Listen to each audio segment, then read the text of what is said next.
Ciao, salve a tutti. Il narcisista vuole distruggerti? Cosa fare? Se hai o hai avuto una relazione con un narcisista manipolatore o una narcisista manipolatrice, e specie se nel caso di un narcisista maligno, la spiacevole esperienza che avrai potuto fare è di sperimentare la volontà distruttiva del narcisista, certamente sulle sorti della vostra relazione, ma spesso e volentieri di te.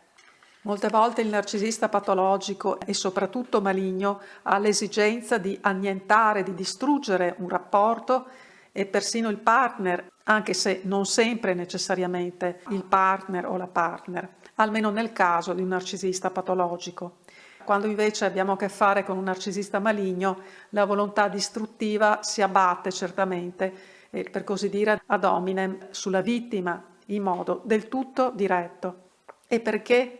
Perché il narcisista deve avvertire questa esigenza distruttiva nei confronti di chi lo ama, di te che lo ami.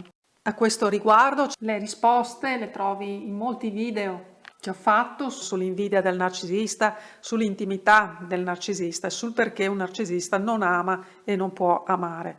Certamente uno dei motivi dell'esigenza distruttiva nei confronti di chi lo ama da parte del narcisista è la profonda insoddisfazione interiore, il suo senso di vuoto interiore e la stessa incapacità di amare che è causa del suo senso di vuoto, se non di infelicità in senso stretto.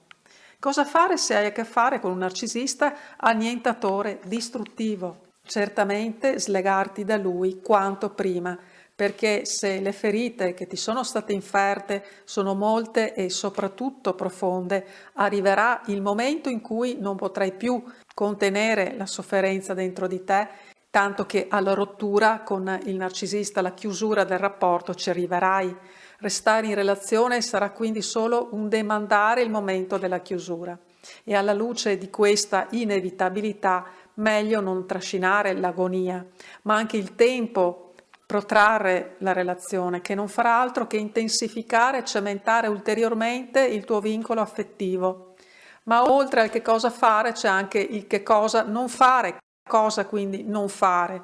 Non osteggiare assolutamente il narcisista manipolatore o maligno che eventualmente gli sia, perché così facendo le angherie e i soprusi si alimenteranno ancora di più. Quindi non gettare benzina sul fuoco. Lascia correre anche e soprattutto dentro di te. Non fare resistenza emotiva.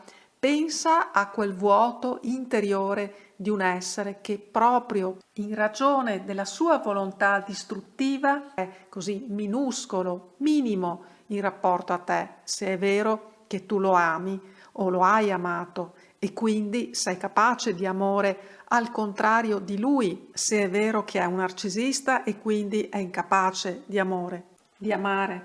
E mi riferisco sempre anche al caso di una donna narcisista che molte volte non è di meno di un uomo narcisista in quanto ha manipolazioni, soprusi e angherie. E non è il caso di mostrare la tua sofferenza, il tuo patimento, che non significa che devi accettare, che devi lasciarti maltrattare, umiliare o anche solo non amare, ma che non devi mostrarti debole e afflitta, perché su questi tuoi stati d'animo di afflizione un narcisista ci va a nozze e gli dai le conferme che cerca, perché soffrire in amore è un chiaro sintomo che c'è un vincolo affettivo da parte tua e il narcisista fino al momento in cui non si sgancia da te proverà rabbia proprio per il fatto di essere ancora agganciato a te che lo ami. Un narcisista non si può amare di genuino amore, non lo sopporta. E in tutti i casi, meglio essere vittime che carnefici, specie là dove nel carnefice narcisista ci sta qualcuno che oltre alla sua mostruosità non potrà mai gioire pienamente delle cose più belle della vita, come sono i sentimenti e la capacità di apprezzare gli altri, prima di tutto nella loro dimensione umana e animica.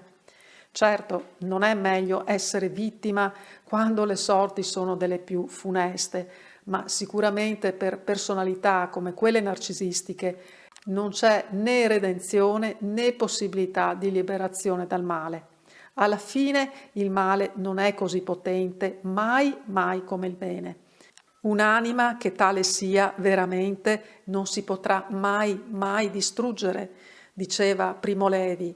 Distruggere l'uomo è difficile quasi quanto crearlo.